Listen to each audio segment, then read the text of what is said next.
Chapter 7. Party Manners. It was the Easter holiday. Barney and Lou were doing some painting in the dining room, and Granny had spread some sheets of newspaper over the table in case they made a mess. Barney had his elbows on the table and was reading the newspaper. "Hey, Lou," he suddenly cried, "look what it says here. It says Bottom's Mammoth Circus. Do you think we can go to it?" "I expect it's an old newspaper," said Lou, without looking up from the horse she was drawing.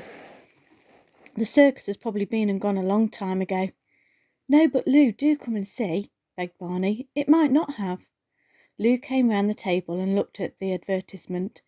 "World's Greatest Travelling Show," she read. "Golly, Liberty Horses, Ranji and his Elephants, Daring Wild Animal Act." "Yes, but Lou, when is it?" said Barney impatiently. "Wait a minute. Opens at Maidstone, April the 17th. That's next week. Come on, Barney, let's ask Granny if we can go." But when they bounced into the drawing room, their grandmother was sitting in a chair talking to a strange lady. This sort of thing was unusual enough in Granny's house. They stood in the doorway, goggling, until their grandmother said, "Come and say how do you do to Mrs. Forkham Green, children." They came in and shook hands. "These are my grandchildren, Barney and Lou," exclaimed grandmother to the strange lady. "They're staying with me for part of the holidays." "But how nice for you," cooed Mrs. Forkham Green. "And such bonny children too. I do wish I'd known about them. I'm giving a fancy dress party for my little niece on Wednesday. Do you think Barney and Lou would like to come?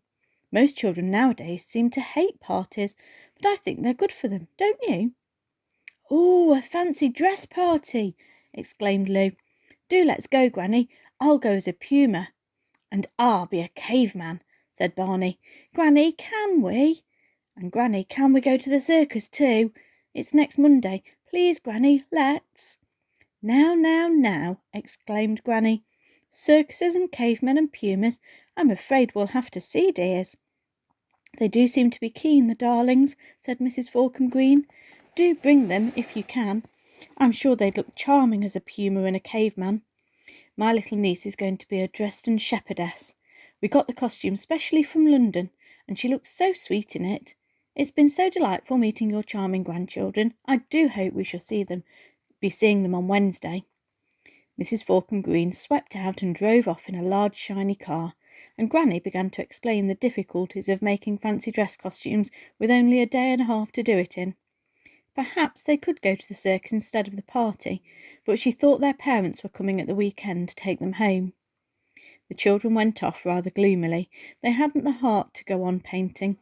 Lou curled up with an animal storybook. Barney stood by the window and thought. Then, without a word, Barney slipped out of the house. When he got to the middle of the back lawn, he stopped and thought again.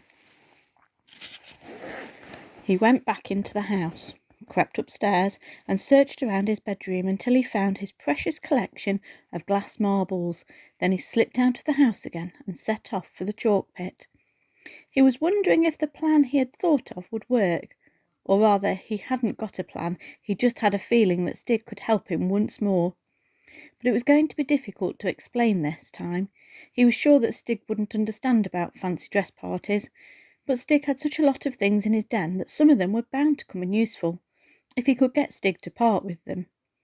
When he got to the den, he found Stig happily peeling an old umbrella somebody had thrown away down the pit.